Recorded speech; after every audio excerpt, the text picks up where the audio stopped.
Hello everyone, this is the Sleeping Wendigo, and for today's video we will be going over SCP-610, also known as the Flesh That Hates. Object Class: Keter. Special Containment Procedures. Due to the vast area of infection SCP-610 covers, containment is impossible. Isolation of the area has proven far more effective, and permission has been granted from the Russian government to establish a perimeter to keep people out of these areas under the guise of military operations. Should any organism displaying traits consistent with SCP-610 be sighted near this perimeter, then the established protocol requires it to be engaged at ranges with small arms until immobile, then dispatched using incinerator weapons and munitions from as great a distance as possible. Any living thing coming in contact with an organism infected with 610 is considered expendable and is to be immediately terminated and incinerated. Any persons coming within 3 meters of 610 infected life are to immediately be withdrawn from the area, be isolated from the rest of their team, and subjugated to medical examination, using only remote techniques to determine if infection has occurred and appropriate steps taken based on that determination.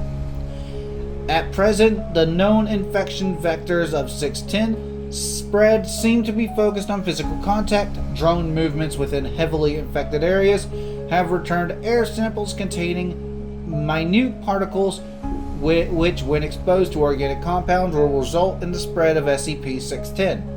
The results of the particular tests have revealed that most require several days to manifest, if at all, with the exception of direct contact with exposed lung and liver tissue.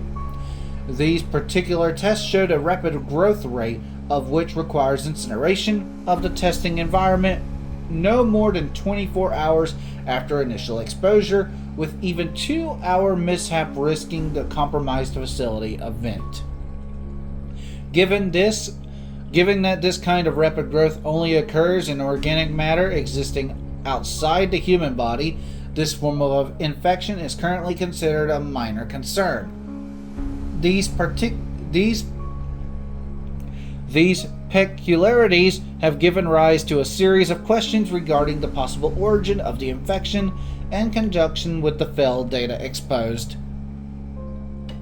Containment protocol remains at the scorched earth policy at this time, and no concern for transmission via water, air at infected perimeters exists, bearing situation changes in the field. Description: initial reports of SCP-610 came directly from the Russian government, though undisclosable channels. These reports consist primarily of disappearances of farmers in the region and were not considered until local police, followed by the regional police, and finally a government dispatched agent, all failed to report in within a 72-hour period. A small military contingent was dispatched to the area and quickly withdrew, at which point the Foundation was contacted to investigate. The area 610 affects is close to Lake Baikal in southern Siberia. Areas of known infection are marked on the map provided to us here.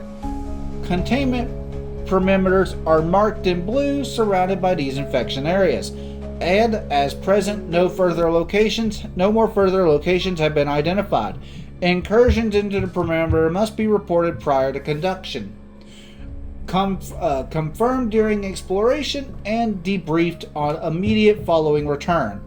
SCP-610 appears to be a contagious skin disease at first, which symptoms appear including rash, itching, and increased skin sensitivity. Within 3 hours, the disease will cause blemishes resembling heavy scar tissue to form on the chest and arm areas, spreading to the legs and back within an additional hour, consuming the victim completely within 5 hours. Exposure to higher temperatures vastly decreases the time for the contagion to spread and complete infection, and has been recorded recurring as little as 5 minutes. After the completion of the infection occurs, the victim's life functions will cease for approximately 3 minutes, after which they will restart at a 3-2 times the activity rate of a normal human. Following this, the scar tissue of the victims will start to move on its own accord and grow at a rapid rate. Normal human features start to disappear at this point under the infection, and the path of mutation appears to be largely random. Subjects observed in this stage of infection have been recorded as growing 3 or 4 more limbs of the type such as arms or legs. A head may be misshapen or elongated or widened out, and parts of the subject may split open, from which additional branches of flesh will grow. The duration of this stage of infection is unknown, and not all subjects appear to progress to this later stage. Under unknown circumstances, an infected individual will cease moving and place itself in the location it deems suitable where it roots itself. The fleshly growth on the victim will begin to spread across all surrounding objects that consumed them. Such objects do not spread the infection as living creatures do. However, the effect of prolonged contact with these objects is recorded later in this document. It is assumed that this behavior is to create an area hospitable to continued growth and the other infected. Observation of life infected by 610 by staff is impossible. Those infected with the disease immediately seek out arid and natural human impulse, resulting in unintended infections. Those infected past the scar tissue phase actively and aggressively attempt to affect another, approaching them within an unidentified area. It has been established that should an infected be capable of sight and observe an uninfected, it will proceed towards them. If the infected has lost the ability of sight, a range of approximately 30 meters is considered safe. Observation of SCP-610 infected settlements have been established using artificial methods such as remote objects. The data returned from these observations, coupled with openly aggressive natural nature of the infected to attempt the spread of 610, has resulted in a Keter classification. However, so long as nothing is allowed to enter or leave the infected areas, it is considered a neutralized threat. Of concerns of the carnivorous areas beneath the infected settlements that were discovered during the exploration and attempts to get research personnel into these areas are underway. Hello everyone, this is the Sleeping Wendigo, and I hope you enjoyed this episode.